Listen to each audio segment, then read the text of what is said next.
Hello YouTube, I'm Lathe, and as you saw from the title, I have a questionable ability to use my free time wisely. So today, I'm going to excuse the hours I spent making this deck by showing it to you all. So, if you can't read or this video just autoplayed to you for some reason, I made a custom Magic the Gathering deck that's based around Ninomae Ina'nis of Hololive English Myth. The cards are almost proxies, but I did fiddle with some things. Mostly the creature types, so I think custom cards is technically the proper term. Now, this video is going to have two main segments, which also will both have two segments. The first segment is going to be me showing off the deck. The first half of that segment is me going over the broad ideas of the deck and showing some cards that go with those aspects. And then, in the second half of that segment, I'll go over all of the cards briefly. Then, the second section is a practical showcase. The first is going to be a one-on-one duel, and the second is going to be more of a typical 4-person pod commander game. I'll try and put chapters in the video so you can skip to wherever you want, though of course if you want a total overview, watching the whole video is ideal. But anyway, without further ado, let's just get into it. Alright, the Ina deck does a couple things, but the main focus is big numbers. I half based it off the Mothman deck, but frankly, I wasn't too sure about the rad counter stuff in there, especially since it doesn't really fit Ina's vibe. So I took out all the rad counter stuff, which includes changing the commander. Speaking of, the commander themselves isn't really focused on the big numbers gimmick, and I instead wanted a commander that could get cards from the graveyard back into play. So I made them more or less a copy of Sin, Spear as Punishment. When Ninomae Ina'nis, Speaker of Ancients, enters the field or attacks, she exiles a permanent at random from your graveyard and makes a tapped copy of it. And, if she exiles a land, she can do it again. Plus, being a 7/7 with flying makes her have a decent amount of staying power, and is also a decent threat, especially if you can get a bunch of +1/+1 counters on her. Moving into the deck, since this deck focuses on big numbers, there are a lot of cards focused on getting +1/+1 counters and multiplying them. I of course put in some of the classics, including Branching Evolution and Hardened Scales, some Proliferate with Inexorable Tide and Great Storm, but I also put in some more cards for consistency. A few of those are Hooded Takodachi, who can gather a bunch of +1/+1 counters and distribute them onto other creatures. Takodachi Deviant, while not technically giving +1/+1s, does buff all of your Elder and Horror creatures based on how many they have. That said, the biggest +1/+1 generator, in my opinion at least, is Kumomane. Kumomane is a trample creature who doubles the number of +1/+1 counters on each of the creatures you control every time they attack. As you can imagine, this has the potential to get quite exponential, especially when paired with other doublers. However, due to the steep mana costs in a lot of these cards, I also threw in a decent chunk of ramp and extra mana cards. I have Cultivate, Farseek, and Rampant Growth, as well as Nature's Golden Apple and Ninomae Simulacrum to get more lands. Then of course, I got Arcane Signet and Soul Ring, and of course some talismans that fit the colors. Lastly, I have two mana dorks. Both Taco Sapling and Ninomae Idleness are creatures that can tap to get some more mana. And an added bonus is that Idleness gives more mana while having +1/+1 counters on them, and Taco Sapling also gets to give it mana equal to the greatest toughness among other creatures you control. Aside from some protection and removal cards, there are a couple other things I threw in here for fun.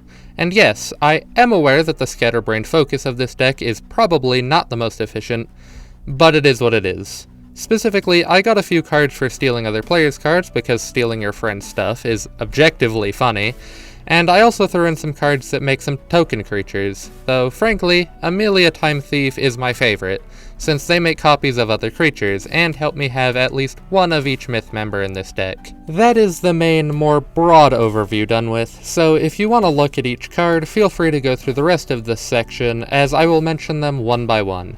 I'll try and be brief on each card, and especially so on cards I've already mentioned, but here goes the full rundown.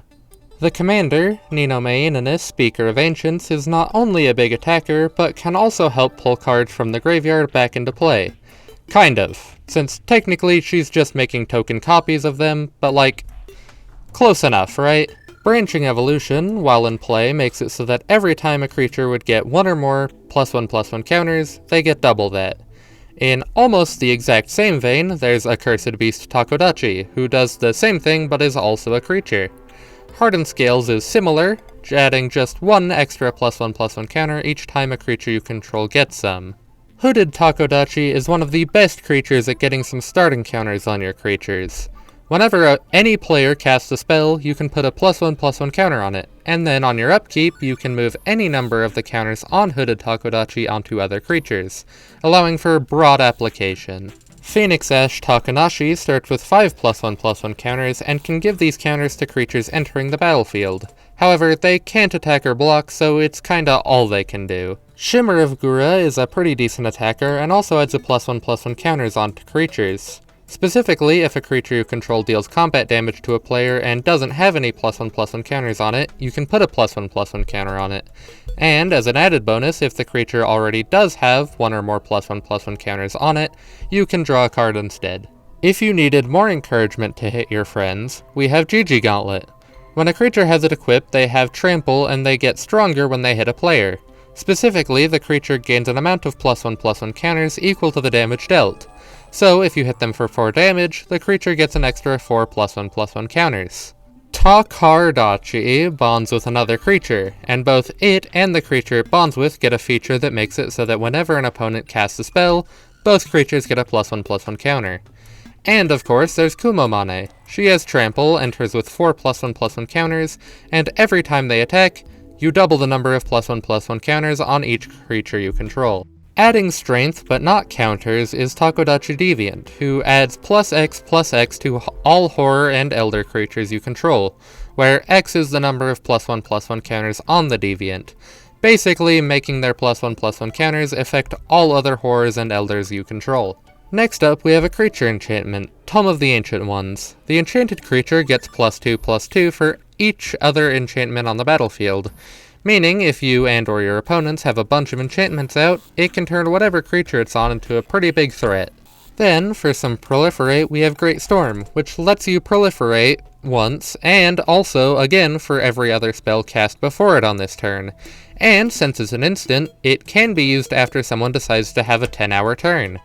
And then there's also Inexorable Tide, an enchantment that makes it so every time you cast a spell, you get to proliferate. Moving on to getting some more mana, we start with Taco Sapling. You can tap it to add 1 mana of any color, or you can tap it to add X mana of any one color, where X is the greatest toughness among other creatures you control.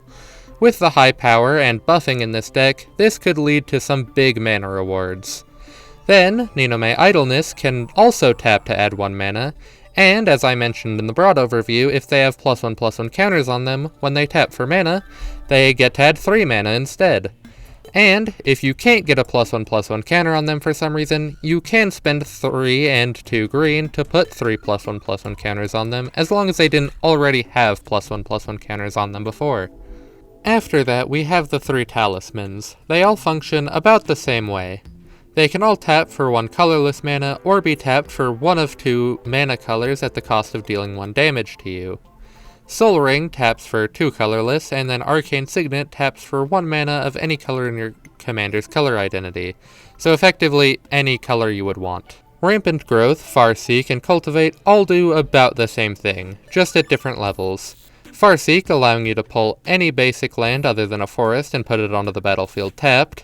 Rampant Growth doing the exact same thing, but for any basic land, and Cultivate lets you pull 2 basic lands, play 1 tapped, and put the other in your hand.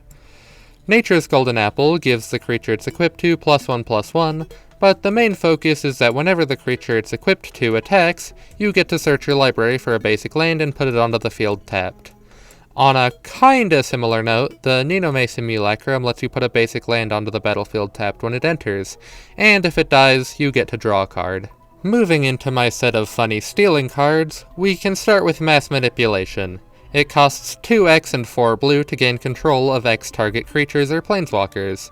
Costs a lot of mana, but if you are stacked, you can steal a bunch of stuff from people.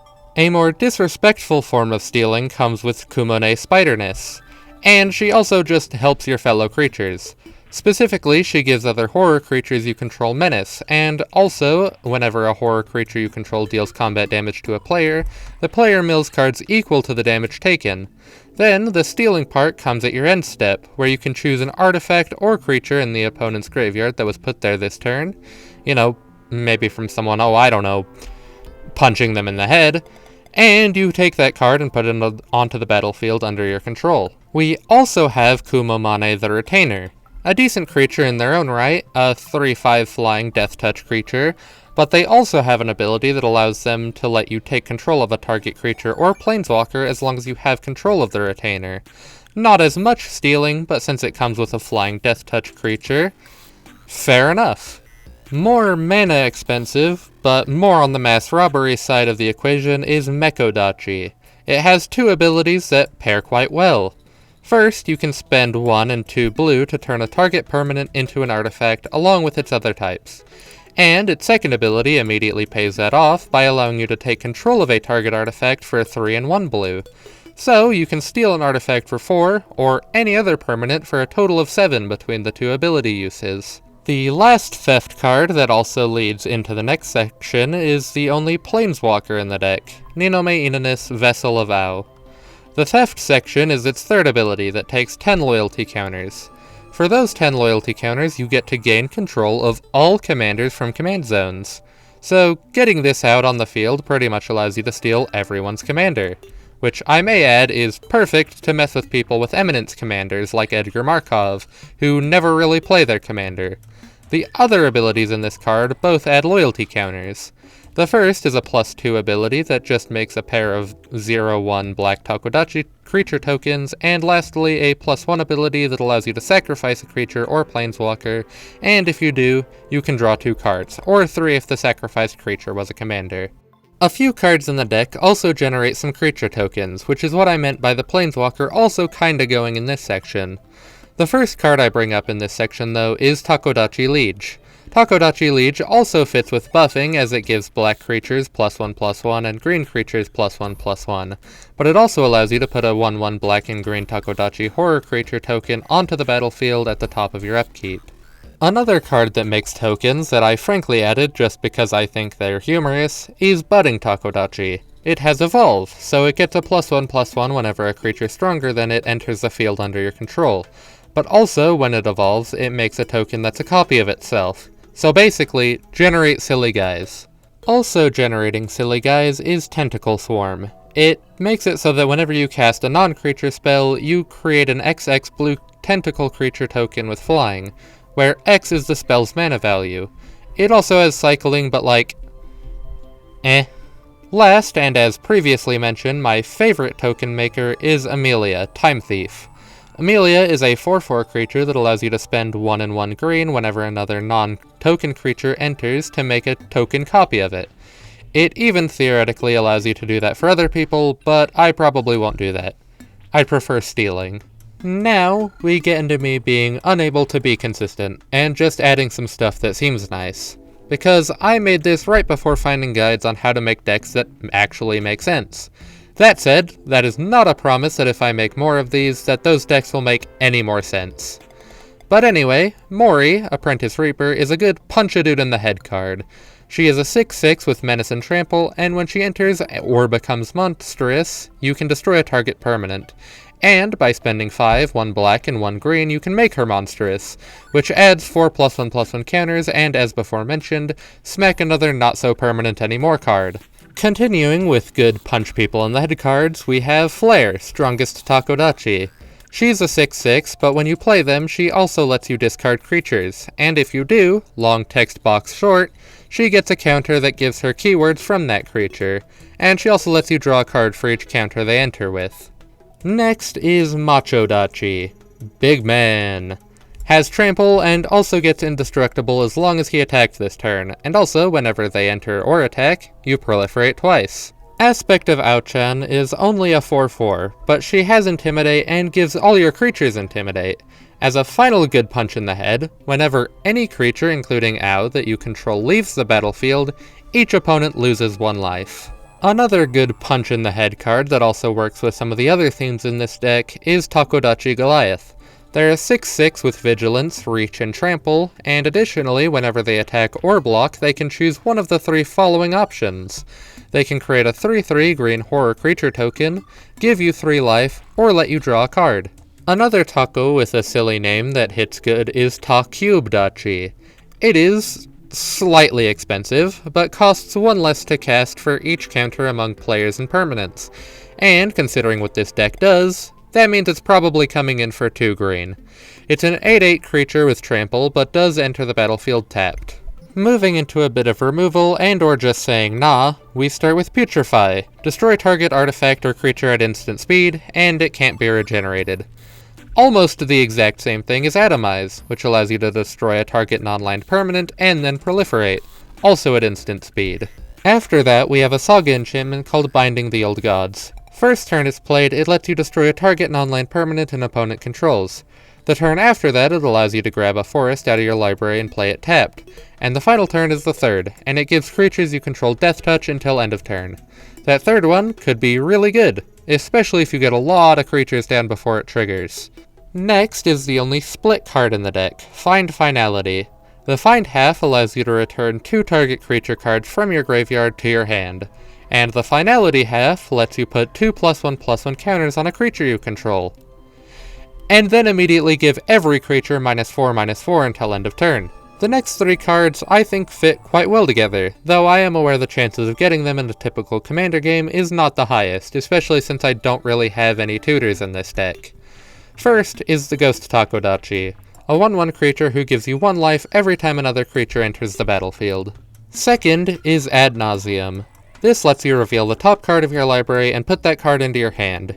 You lose life equal to the card's converted mana value, which is why Ghost Takodachi is nice to run with it, and you can also repeat this as many times as you feel like. And third is the Tentacled Summoning Altar.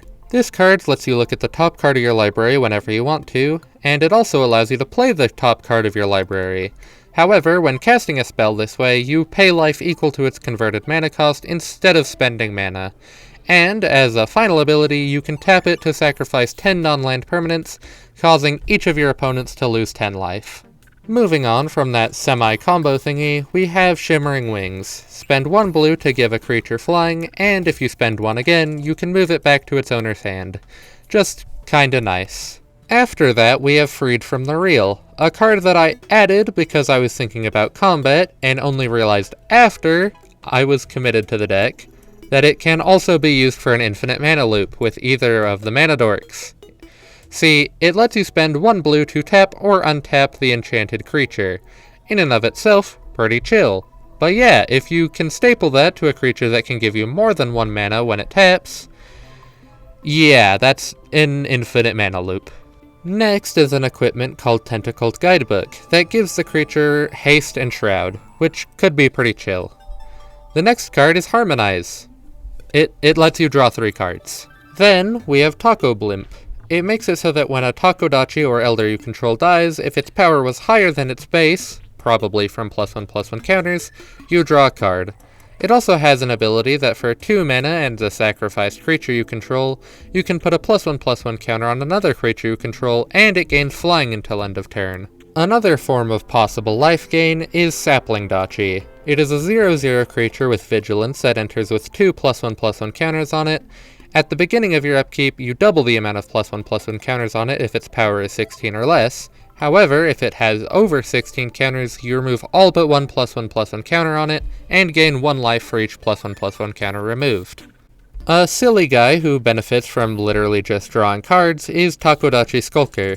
Whenever you draw a card, it gets a +1/+1 counter. Also, when it dies, you create X 1/1 blue Takodachi Squid creature tokens with Island Walk, where X is the number of +1/+1 counters on it. So if it had 5 +1/+1 counters on it when it expired, suddenly there are 5 1/1 Island Walk homies that can punch the Island Havers. Last kind of section, not including lands, is a few protection cards. First off is Void Takodachi. It is a colorless creature that can be played at instant speed, and when it comes in, it gives the creature you control hexproof until end of turn. Then there is Ninomae Acolyte, who gives all creatures you control with counters on them Ward 1. She can also tap to put a +1/+1 counter on a creature that has entered the battlefield this turn, because of course she can. Then, the final 3 instants, starting with Munition Advantage. This gives permanents you control with counters on them hexproof, indestructible, and prevents all damage that would be dealt to said creatures until end of turn. It also has Proliferate, because why not? Inspiring Call is similar, giving all creatures you control with +1/+1 counters on it indestructible until end of turn, but also allowing you to draw a card for each creature you have with a +1/+1 counter on it. And last before a brief on lands is Arachnogenesis. This card creates X 1/2 green spider creature tokens with reach, where X is the number of creatures attacking you. It also prevents all damage dealt that turn by non-spider creatures. It's pretty nice to shut off a big attack and also bully a dude for having too many tokens pointed in your general direction. And now we can finish off this section with a very brief section on lands. It of course has the 3 basic lands of Swamp, Forest, and Island, but also has some special lands.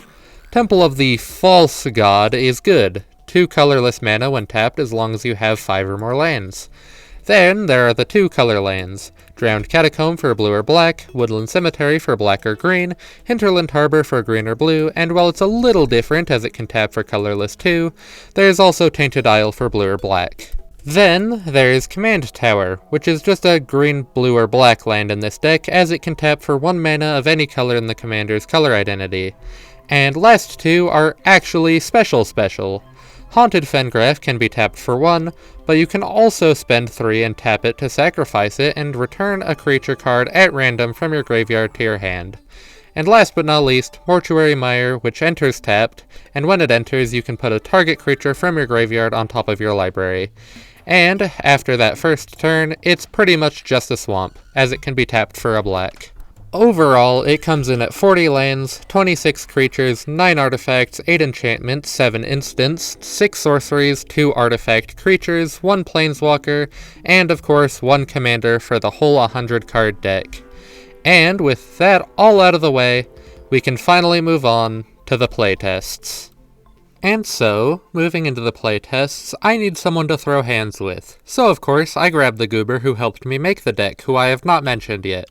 We will call her FL. I will not be explaining. For this first playtest, it's gonna be a duel between me and FL, each piloting the Ina deck. This is because it's the only deck I've made, so it's the deck I use. If I end up making more of these videos, I'll probably run the deck made in that video against past ones. But for today, it's Ina versus Ina. Starting off, the coin flip chooses me, Lathe, to go first, and then the initial draw. Both first turns are predictable. I play a swamp, and pass. FL draws, plays a forest, taps it to play Sol Ring because they are a lucky brat, and taps the Sol Ring to play Talisman of Curiosity. She be ramping early. Second turn, I draw, which I really don't need to announce every time, so I just am gonna stop doing that. But then I play a swamp, and then tap 2 to play Talisman of Curiosity.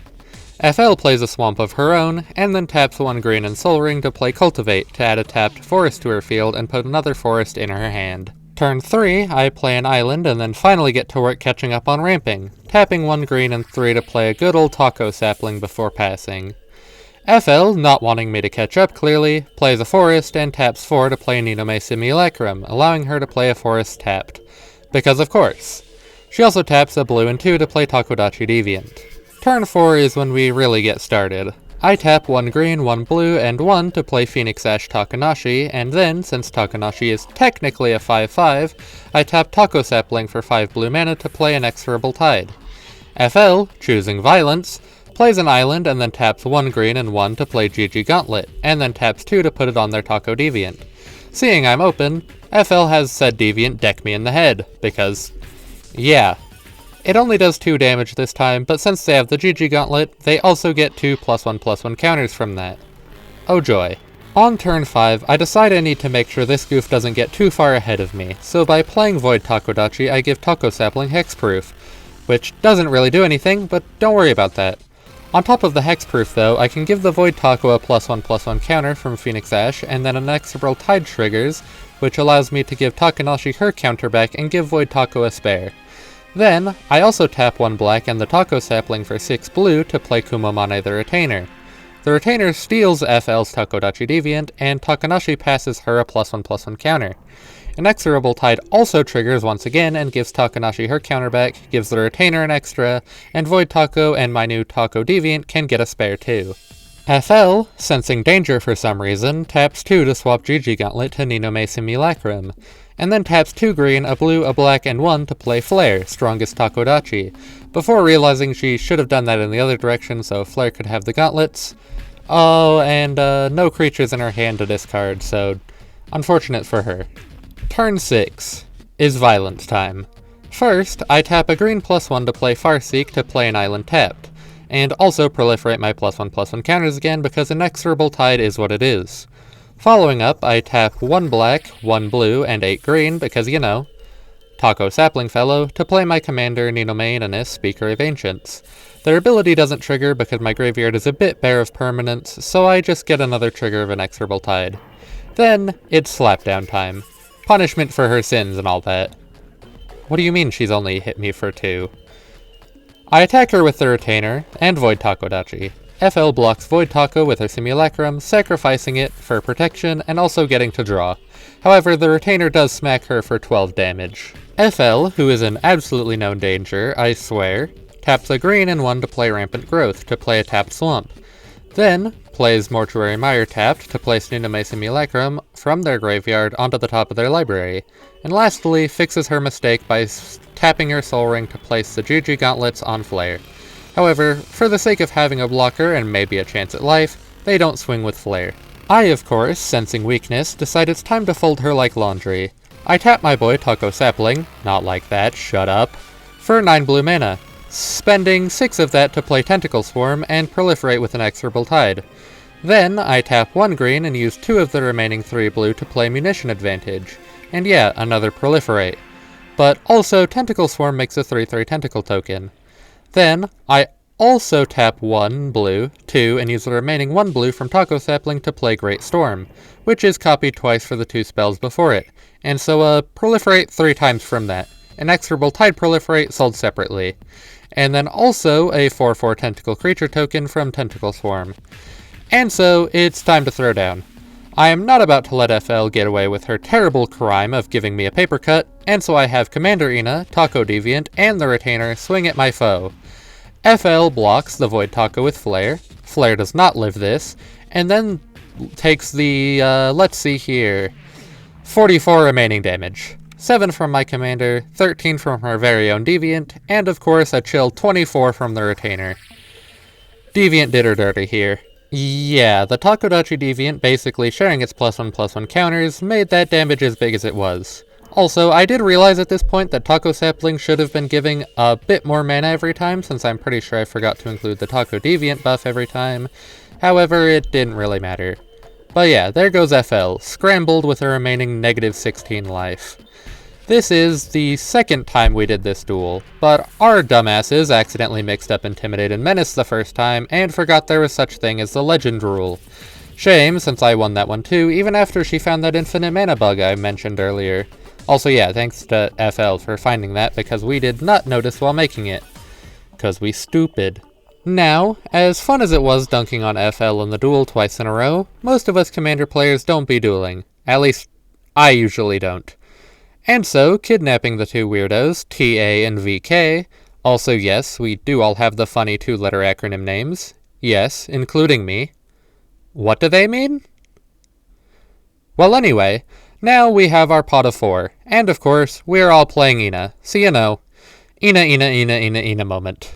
The dice, rival of the coin, gives FL the first turn, probably out of spite, and we all do our initial draws. The first turn, as last time, is predictable. Except FL, because she is rudely lucky. FL draws, plays a forest, and then like some sort of menace to society, taps the green to play Ghost Takodachi. Guys, I think we should get her. Then, from there, predictable. TA draws and plays a forest, VK draws and plays an island, and I draw and play a forest. Wild. Moving into turn 2, we're running the same semi-predictable vibe. FL plays a forest, taps a green and 1 to play Farseek because she would, and plays a forest tapped. TA plays a forest, taps 2 to play Talisman of Resilience and then passes. VK plays an island, taps 2 and plays Arcane Signet and then passes. And I, just play an island. This is probably fine. Turn 3 FL, the brat she is, plays an island and then just punches me with a ghost, completely unprovoked. Like, why she do that? Truly a mystery.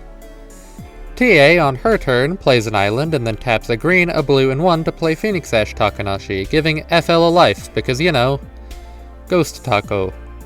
VK played a swamp and then tapped 2 to play Talisman of Dominance, and then I, just played a swamp. Yeah, this is still probably fine, right? Moving to turn 4, FL plays a swamp, taps 1 green and 1 to play Rampant Growth to get another forest tapped, and surprisingly, she doesn't attack me again. I mean, why would she ever?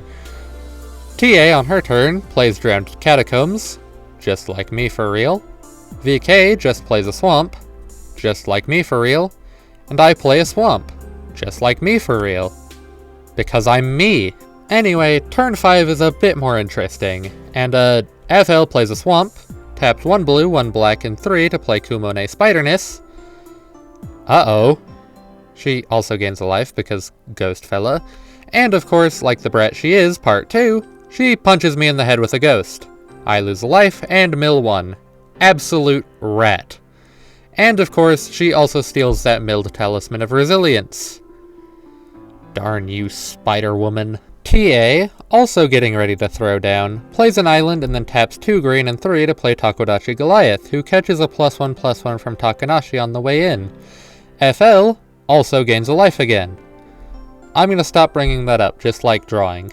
And then me and VK do literally the exact same thing. We both draw a forest, and then play the forest. And that's it. Yeah, we win these. FL, the most disrespectful creature to live, taps a black, a green, and 5 to play Machodachi, gaining a life and electing no proliferate targets. And to justify my disrespect, she then decks me with Kumone, and decks VK with the Ghost Fella. I have no blockers, so I take 3 more damage and mill 3. VK takes 1 damage, and has to mill an island. Very sad. TA, following FL's lead I guess, plays an island, taps a blue, a black, and 4 to play Aspect of Ao-chan, who then gets a +1/+1 from Takanashi on the way in, and then decides to punch me in the head with Taco Goliath. So I take 7 damage, grand, and TA also gets a draw out of that. Menace behavior. VK, finally getting a drop, pulls Ninomae Simulacrum and taps 4 to play it. With that, she plays a forest tapped. She then also taps 2 more to place Nature's Golden Apple on the field. I, also needing to do something, play an island, and then tap a blue and 5 to play Tentacle Swarm. I'm starting to have a bad feeling about my continued existence. On turn 7, FL makes sure to make that feeling worse. She plays an island, tapping a green and 2 to play Tome of the Ancient Ones, placing it on Kumone Spiderness because why not I guess, and then she goes after me and VK again. She bonks me with the ghost this time, making me lose a life and mill Mori, and she hits VK with Machodachi, straight up devious behavior. Due to Menace, VK couldn't block if she wanted to, and takes 8 damage and mills 8 cards. And to finish it off, FL steals my Mori card, and uses it to blast TA's Phoenix Ash Takanashi. TA, for sure not plotting anything, taps 2 green and 2 to play Amelia, Time Thief. And then punches me in the head with Taco Goliath again for 7. She also gets to draw for that, so like, cool for her I guess. VK plays Hinterland Harbor and then taps 2 to equip Ninomae Sim with Nature's Golden Apple, and then, with remorse I'm sure, punches me in the head with Ninomae Sim for 3 damage and so that she can pull and play a swamp. I, finally deciding to lock in or something like that, play a forest. Then I tap a blue, a black, and 4 to play Kumomane the Retainer. That's right, she's back. While deciding who to steal from, I say something like stealing from VK feels low, even for me, which VK thought was kinda rude, but like, you know. So instead I nab TA's Takodachi Goliath, and then, like the kind soul I am, I hit TA with her own taco. TA decides not to block and takes the 7 damage, and I get to draw Farseek. However, FL was not about to see me have success. She has beef with me, for some reason. Maybe we shouldn't have done this after I beat her twice in a row in dueling. Anyways, she draws a devious card, the Tentacled Summoning Altar. She instantly taps 3 black and 3 to play it, losing 1 life from Talisman of Resilience to do so. However, due to early Ghost Fella, she still has 47 life at this point. She then uses the altar to play a swamp off the top of her deck. And then she starts throwing hands again, swinging at TA with Macho Dachi and at me with my own Mori. TA doesn't block and takes 8 damage and mills 8. I also don't block, taking 8 damage, but fortunately not having to mill. FL then also steals TA's Takodachi Skulker from her graveyard, like a deviant. TA plays a swamp, and then does a wild play. She plays her commander, tapping a black, a green, a blue, and 4 to play her commander, and well, due to FL's behaviors, she has a few permanents in her graveyard, and she starts blasting through them. Specifically because of the looping clause for lands, and FL milling all her lands.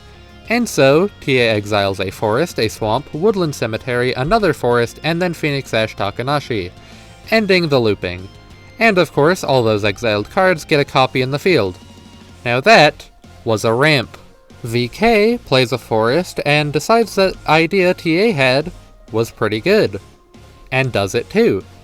Tapping a black, a green, a blue, and 4 to play her Ina commander, and then exiling an island, then a swamp, and then a sapling dachi. She apparently lost a lot of lands to FL too, so she gets all of those exiled cards into the field too. I, really needing to get in before I get bonked again, tap 2 to play Arcane Signet, making a 2/2 tentacle creature. Then, I tap a green and 1 to play Farseek to play a tapped swamp and make another 2/2 blue tentacle creature. And then, I also tap a blue and 2 to play Takodachi Skulker. Then, I tap another blue to play Shimmering Wings on Takodachi Goliath, giving it flying and making a 1/1 blue tentacle creature. And now, to punish FL for her many, many sins. Trust me, bro. I bonk her with the Retainer and the Taco Goliath, and she gets bonked by both. And lo and behold, it takes her down to 43 health. So, still higher than we started the game with, but hey, I pulled Putrefy from the Taco Goliath ability, so it's cool. FL apparently took that shit personal, for some reason. She plays Tainted Isle and then uses the Taco Summoning Altar and 2 health to play Talisman of Dominance from the top of her library. She also taps a black, a green, and 5 to turn Mori Monstrous to give her 4+1/+1 counters and destroy one of my 2/2 tentacle tokens I just got. And then, she decides it's up for me, and swings at me with Mori, Macho, and Kumone. I know damn well I am screwed, so spite time.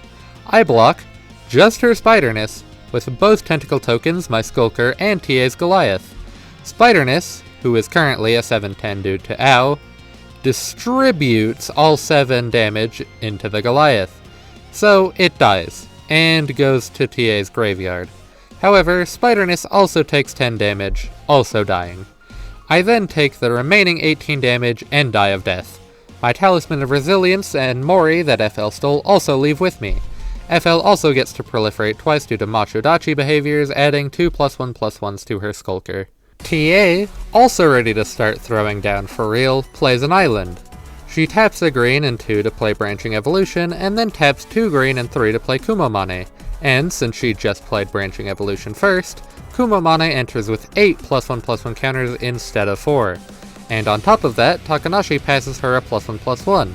But due to that Branching Evolution, it doubles halfway, so Kumomane can be up 10/10. She then taps 1 green and 3 to play Hooded Takodachi.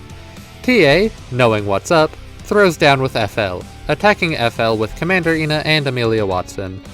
FL can't block Commander Ina due to the whole flying thing, and chooses not to block Ame because, in her words, Ghost Taco too good. Plus, she's doing pretty okay anyway, and despite losing 11 life, FL still has 32. And since Ina Commander attacked, TA gets to do the whole exile thingy again. She exiles Temple of the False God, and creates a tapped copy, and repeats, and then pulls her Takodachi Goliath back out too, doing the same. Moving to VK, her Sapling Dachi doubles its own +1/+1 counters up to 4, and then she tapped 2 to play Talisman of Resilience, and then tapping a green and 2 to play Tome of the Ancient Ones on Ina Commander. VK chooses a small violence, and gives FL a bonk with Ina Sim. FL takes 3 damage, and VK gets to play a tapped swamp. I am dead, so Menace FL time. FL plays a forest and then whinges that the top of her library is also a land, so she can't do the altar thing. She instead taps a black and a green and 1 to play Putrefy and destroys TA's Branching Evolution, and then taps a black, a green, and 2 to play Atomize, destroying TA's Kumomane. FL also proliferates with that to get her Skulker another +1/+1 counter. And yeah, FL just ran out of cards in her hand, and I'm sure that's gonna be fine for her. FL slaps TA with Machodachi. TA doesn't block and loses 8 life. FL then proliferates her Skulker twice, adding 2 more +1/+1 counters. TA, who is not about to take that, moves the 4 +1/+1 counters that accumulated on Hooded Takodachi onto her commander. Yeah, did you remember that they get a +1/+1 every time someone decides to cast a spell? Because I don't think FL did. TA then moves on to casting her own spells. She taps a blue and 5 to play Tentacle Swarm, and then taps 1 green and 2 to play Tome of the Ancient Ones on Ina Commander, adding a 3/3 tentacle creature to the field too. After that, she taps 2 black and 3 to play Ad Nauseam. This generates a 5/5 tentacle creature token, and then its intended effect. TA reveals and draws Ninomae Ina'nis, Vessel of Vow, losing 5 life. She loops, revealing and drawing a forest, then loops again, drawing another forest. And then she stops, saying she was probably pushing her luck anyway. And considering they're down to 12 life, she probably has a point. She then plays a forest and throws hands. She attacks FL with her commander. This wouldn't be too bad if TA's commander wasn't currently a 15/15 flying creature. FL takes the 15 damage, and while this only gets her down to 14, this is not the first time TA hit her with her commander. Specifically, FL has now taken 22 damage from TA's commander, which is lethal. So, yeah, there goes FL. TA's Skulker that FL had stolen also goes into TA's graveyard. VK, feeling slightly in danger, doubles her Sapling Dachi's counters and then draws Takodachi Skulker. VK, feeling impending doom, taps 1 blue and 2 to play the Takodachi Skulker and then passes her turn, saying that attacking would just be signing the gates open. TA continues her relentless march, which I 100% saw coming the whole time. I was for sure not blinded with my weird beef with FL. Nope, for sure not. I blame TA's generally goofy nature for my downfall. But anyway, TA moves the 3 1/1 counters on Hooded Takodachi to Takodachi Goliath, and then plays a forest. She taps a black and 4 to play Ninomae Ina'nis, Vessel of Vow, and since planeswalkers are technically not creatures, there's a 5/5 tentacle creature token. Vesselina also creates 2 0/1 Taco tokens. After that, she also taps 1 green and 3 to play Sapling Dachi. With that, TA swings at VK with Commanderina and the 2 tentacle tokens. VK blocks TA's commander with her own and takes the hit from the tokens. Of course, VK's commander loses that clash and is returned to the command zone, and then VK still takes 8 damage. And of course, TA's commander swung, so that means they pull Kumomane's soul back onto the field after exiling the OG from the graveyard. On her turn, VK doubles her Sapling Dachi's +1/+1 counters again. VK plays a forest and then attacks TA with the Ninomae Simulacrum. TA blocks it super easy with her Takodachi Goliath, and VK in return gets to draw. And gets Find Finality. After that, VK taps a black and a green and a blue and 6 to replay her commander, getting the Ninomae Simulacrum back as a copy. VK then taps 2 to put Nature's Golden Apple on her commander. VK states she is still very, very screwed. And now, turn 12. TA makes her final move. TA moves Hooded Takodachi's 3 +1/+1 counters onto the Goliath, and her Sapling Dachi doubles its own +1/+1 counters. TA plays a swamp, and has Vesselina sacrifice one of the 0/1 Taco tokens so she can draw 2, specifically Accursed Beast Takodachi and Mekodachi. TA, deciding to finish this, taps 7 to play Mekodachi, then stealing. TA taps 2 blue and 1 to turn VK's Sapling Dachi into an artifact, then TA taps 1 blue and 3 to take control of an artifact. In this case, VK's Sapling Dachi. TA sacrifices her own Sapling Dachi because the legend rule does in fact exist. They also tap 1 blue and 3 again to steal VK's Ninomae Simulacrum, because yeah. Now, this is that part where VK gets punched in the head. TA attacks with Kumomane, Taco Goliath, Vessel Ina Commander, 2 5/5 Tentac tokens, Sapling Dachi, Ninomae Simulacrum, and Ame. VK blocks Ina Commander with her own, and once again, VK's commander loses. VK blocks Sapling Dachi with Taco Skulker loses. VK takes the remaining 37 damage, dying with negative 14 life left. VK leaves the game along with her Sapling and Nino Sim. Before it ends, VK did like to note that she did have Arachnogenesis in her hand and so could have lived, but that would just lead to having to deal with the same exact thing again, but with all the +1/+1 counters doubled the next turn. So she just decided to give up. And so yeah, TA won the 4-player pod. This time. Yeah, we also ended up doing this one twice because we did it in the middle of the night the first time, and just guess what we messed up. If you were wondering, FL won the first time. So, yeah, that's, everything.